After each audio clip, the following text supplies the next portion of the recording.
What if the prison you are living in has no walls, no locks, no guards, no bars on the windows?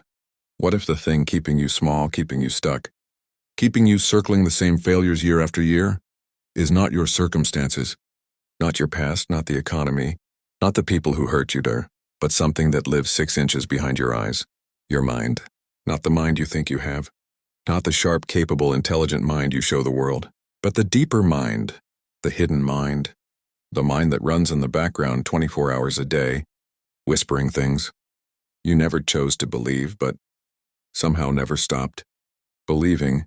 You are not good enough. You will never make it. People like you don't win. Stay small, stay safe, stay where you are. That voice, that quiet, relentless, invisible voice, it is running your life. Napoleon Hill spent 20 years interviewing the most successful human beings who ever lived. He sat with Andrew Carnegie. He studied Henry Ford. He observed hundreds of men and women who built empires from nothing. And after 2 decades of the deepest research into human achievement ever conducted, he arrived at one single conclusion that shattered everything the world thought it knew about success. He said, whatever the mind can conceive and believe, it can achieve.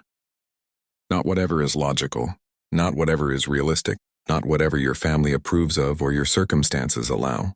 Whatever the mind can conceive and believe, the mind is not a passenger in your life. It is the driver. And most of us have been letting the wrong voice hold the wheel. That ends today.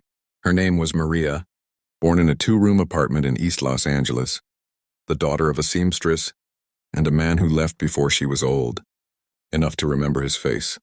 She grew up watching her mother work 16-hour days just to keep the lights on. She grew up learning before she could even name it that life was something that happened to you, that struggle was your inheritance, that wanting more was a form of arrogance, that people like them could not afford. Maria was brilliant. Her teachers knew it. She knew it somewhere deep down, in that place where truth lives before fear buries it. She devoured books. She stayed after class asking questions that made her teachers pause and think.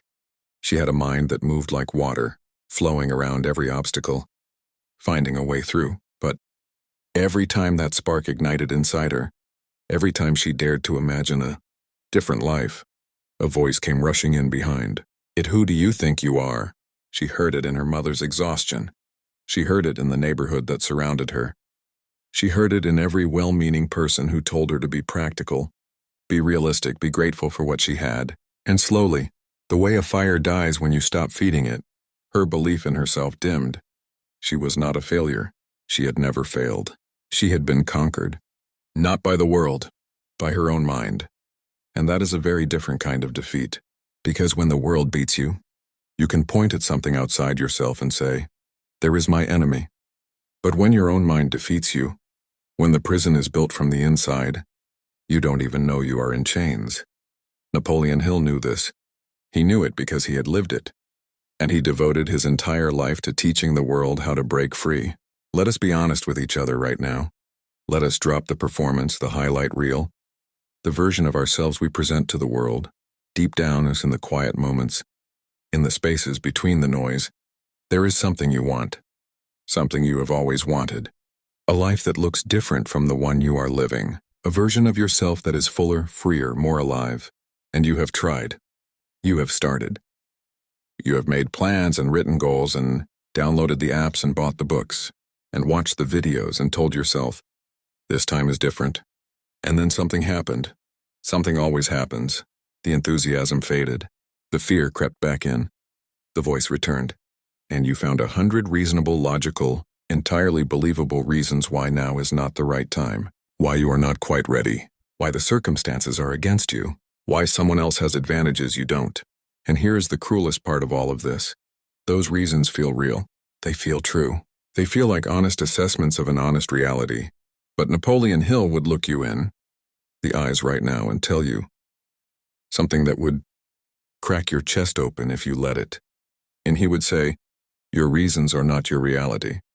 Your reasons are your programming. Because the human mind does not simply observe the world. It creates the world it expects to see. It filters out evidence that contradicts what it already believes. It finds exactly what it is looking for. It confirms over and over and over the story it has already decided is true. Tell your mind you are a failure. It will find every piece of evidence in your life to prove you right. Tell your mind opportunities don't exist for people like you, and your eyes will literally stop seeing them, even when they are standing directly in front of you. This is not poetry. This is not motivation speaker fluff. This is neuroscience. This is how the reticular activating system in your brain actually functions. You become what you repeatedly think. Not metaphorically, literally. And most of us, without ever choosing it, without ever being warned, were handed a set of thoughts about ourselves and the world before we were old enough to question them, from parents who were afraid, from schools that rewarded conformity, from a culture that profits from your insecurity, from every voice that ever told you to shrink. And we took those thoughts, and we called them ourselves. That is the struggle, not the economy, not the competition, not the lack of time or money or opportunity. The struggle is the conversation happening inside your own skull, every single day, that you have been losing without even knowing you were in a fight. Napoleon Hill was not born with wisdom. He was forged by failure. He grew up in a log cabin in the Virginia mountains. His mother died when he was 9 years old. The world he was handed was small and hard and offered little reason for optimism. By the time he was a young man, he had failed at more things than most people ever attempt. But then, at the age of 25, something happened that changed not just his life, but the lives of hundreds of millions of people who would come after him.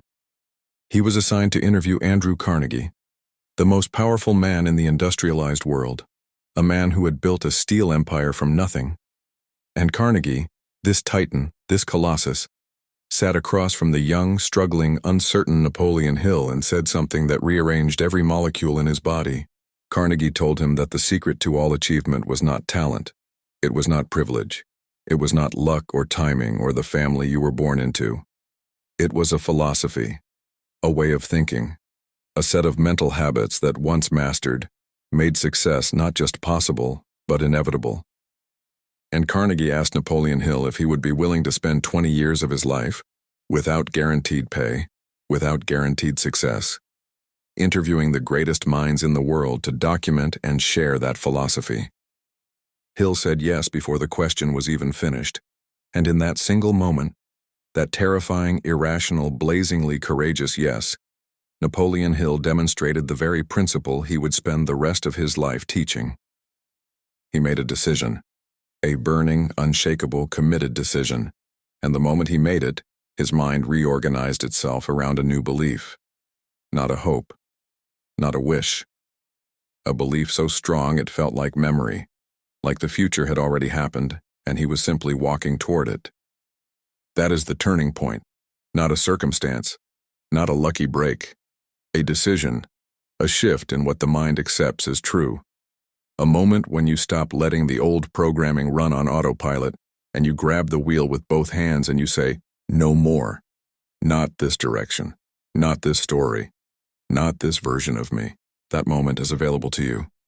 Right now. Today. Not after you lose the weight or pay the debt or get the promotion or fix the relationship. Now, Napoleon Hill left us a map. Not a guarantee. A map. And if you follow it with everything you have, it will lead you somewhere your current self cannot fully imagine. The first lesson, your dominant thought becomes your dominant reality. Hill called it the mastermind of the subconscious. What you feed your mind most consistently, most emotionally, most repeatedly, that is what your mind builds toward. Not occasionally, not sometimes. Every single time. Maria, sitting in that break room, had spent a decade feeding her mind a diet of limitation, not because she was weak, because nobody had ever told her she was doing it.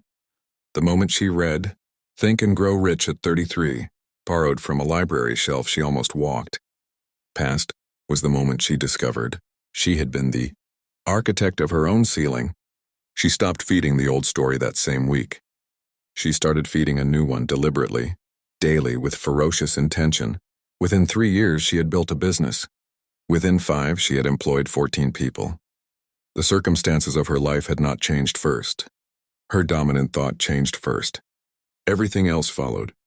The second lesson, a burning desire is not a luxury, it is the engine. Hill was uncompromising on this point. He said that a weak wish produces weak results. A tepid goal produces tepid effort, but a burning desire, a specific, vivid, emotionally charged picture of exactly what you want and why you must have it, that is a different beast entirely. That is the thing that gets you out of bed when you are exhausted. That is the thing that makes you study when everyone else is watching television. That is the thing that keeps you moving through rejection and failure, and setback after setback after setback. You must know what you want. Precisely. Specifically. You must be able to close your eyes and see it, taste it, feel it as if it already exists. A vague desire is a prayer. A burning desire is a plan. The third lesson, faith is a mental state you can deliberately create. This is the one that surprises people, because we think of faith as something you either have or you don't. A gift, a grace. Something that descends from above and lands on the chosen few. Hill said that is completely wrong. He said faith is a habit. Faith is built through repetition, through what he called autosuggestion, the deliberate, consistent act of speaking truth to your own mind until your mind accepts it as real. Every morning before the world got to Maria, before the noise and the fear and the voices of limitation, she sat in silence and she spoke to herself. Not wishes, declarations, not I hope I might succeed. I am building something that will matter. I am capable of more than I have shown. I am becoming the person my dream requires. She did it when she didn't believe it yet. She did it especially when she didn't believe it yet. And slowly, the way water reshapes stone, the belief took hold. The fourth lesson, specialized knowledge applied with persistence, defeats all opposition. Hill watched men with average intelligence outperform geniuses. He watched people with no money build fortunes from nothing, while people born into wealth squandered everything. And the pattern was always the same. The ones who won were not the smartest or the luckiest. They were the ones who chose a direction, acquired the specific knowledge that direction required, and then refused to stop. They were not more talented. They were more committed. They understood that the world does not reward the best prepared person at the starting line. It rewards the last person still running at mile 20. Persistence in the direction of a burning desire, fueled by specific knowledge, is an unstoppable force. Hill had seen it too many times to doubt it. The only way to fail, he concluded, was to quit.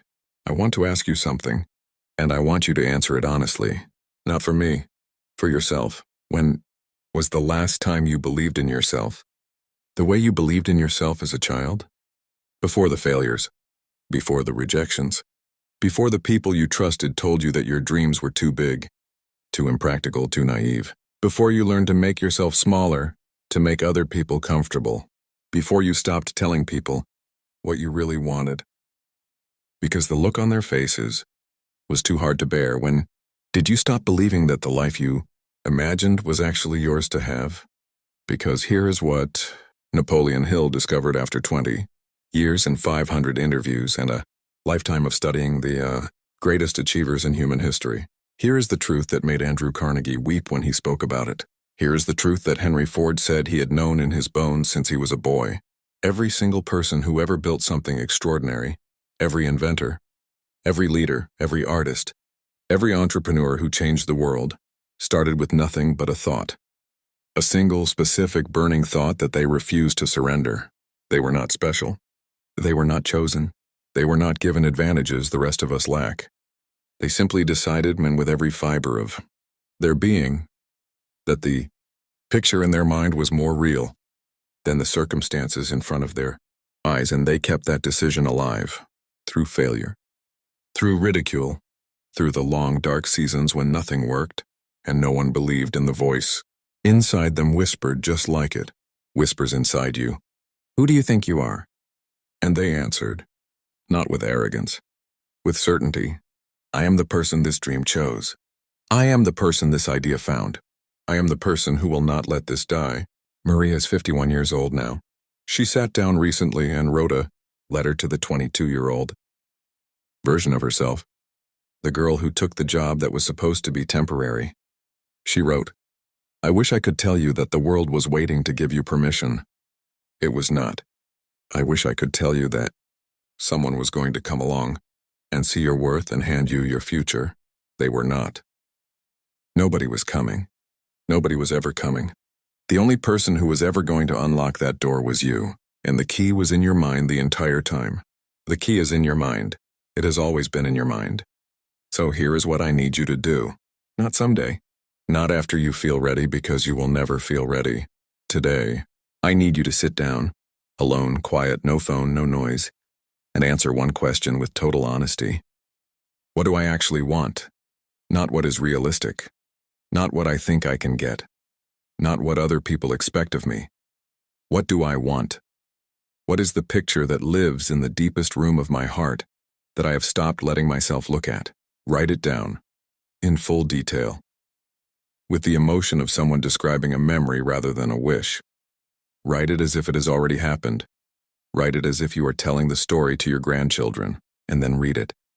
Every morning, out loud, before the world gets to you, before the fear wakes up, before the old programming boots back on. Read it like you mean it. Read it like your life depends on it, because it does. Feed your mind a new dominant thought. Build a new faith through repetition. Acquire the knowledge your dream requires. And then persist. Past the discomfort, past the doubt, past the season when nothing seems to be moving. Because Hill proved beyond all argument that the breakthrough always comes to the person who refuses to stop before it arrives. Napoleon Hill was a child in a log cabin with nothing. He became the man who taught the world how to think itself into greatness. Andrew Carnegie was an immigrant with a thick accent and empty pockets. He became the richest man in the world by understanding one simple principle: that the mind, properly directed, is the most powerful force in the known universe. And Maria, who grew up learning that wanting more was arrogance, built a life that made her mother, now 82 years old, weep with a pride so big she cannot find words for it. None of them were extraordinary before they decided to be. The decision came first. Always the decision came first. So I am asking you, right now in this moment, to make a decision.